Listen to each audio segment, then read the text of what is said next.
अस्सलाम वालेकुम जी। सबसे पहले मैं आप लोगों का बहुत ज़्यादा शुक्रिया अदा करना चाहती हूँ जिस तरह कमेंट्स में आप मेरी हौसला अफजाई करते हैं और मेरी रेसिपीज को पसंद करते हैं। और अभी मुझे हो रही थी मीठे की बहुत क्रेविंग, तो मैंने सोचा कि मैं मीठी सवैयां गुड़ वाली बनाती हूँ और आपके साथ भी ये रेसिपी शेयर करती हूँ। और इस दुआ के साथ हम इसको बनाना शुरू करते हैं कि जहाँ रहें हंसते रहें और हंसाते रहें। चलिए इसे मिलकर बनाते हैं।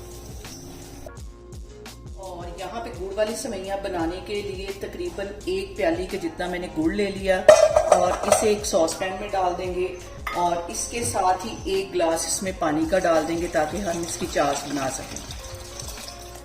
और यहाँ पे मैंने ले ली दूसरी कढ़ाई और उसके अंदर मैं 4 सब्ज इलायचियाँ और आधा कप के जितना कुकिंग ऑयल डाल दूंगी और चूल्हा यहाँ पे मैं ऑन कर दूंगी। और अब इसके साथ ही मैं डाल दूंगी 1 प्याली के जितनी सेवइयां और ऑयल में हम अच्छी तरह इसको कर लेंगे फ्राई। तकरीबन 2 से 3 मिनट लगेंगे, अच्छी तरह ये फ्राई हो जाएंगे। और यहाँ पे देखिए जी सेवइयां हमारी रोस्ट हो गई हैं। 2 टेबलस्पून के करीब इसमें मैं नारियल डाल दूंगी और ये जो चाश बन गई है और यहाँ पे ये जो गुड़ वाली चाश है इसको मैं छान लूंगी।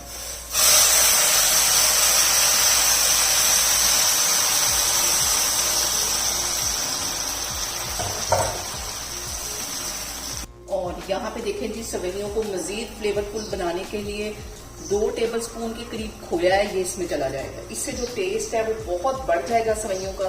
इसे मिक्स कर लेना है और इतना ही पानी होगा तो हम इसको दम पे रख देंगे। और यहाँ पे मैं इसको कर दूंगी कवर, दम वाली आग पे इसको रख दूंगी 10 मिनट के लिए। तो फिर मैं आपको 10 मिनट के बाद दिखाती हूँ। और यहाँ पे देखें जी सेवइयों को दम पे रखे हुए तकरीबन 10 से 12 मिनट हो गए। अब इसका मैं कवर उठाती हूँ और एक दफा हम इसको हिला लेते हैं। इसको मैं करती हूँ डिश आउट। सेवइयां हमारी तैयार हो गई हैं, फिर मैं आपको दिखाती हूँ। और यहाँ पे देखें जी बहुत ही टेस्टी हमारी गुड़ वाली सेवइयां बन के तैयार हो गई हैं। ऊपर से मैंने थोड़ा सा खोया डाल दिया है, किशमिश डाल दी है। आप लोग भी इसे मेरे तरीके से बनाएं और मुझे कमेंट्स में बताएं कि आपको मेरी रेसिपीज कैसी लगती हैं। और मेरी वीडियोस को ज्यादा से ज्यादा शेयर करें और मुझे सब्सक्राइब करें और अपना बहुत सारा ख्याल रखें। इंशाल्लाह ताला मैं एक और वीडियो में आपके सामने आऊंगी। अल्लाह हाफिज।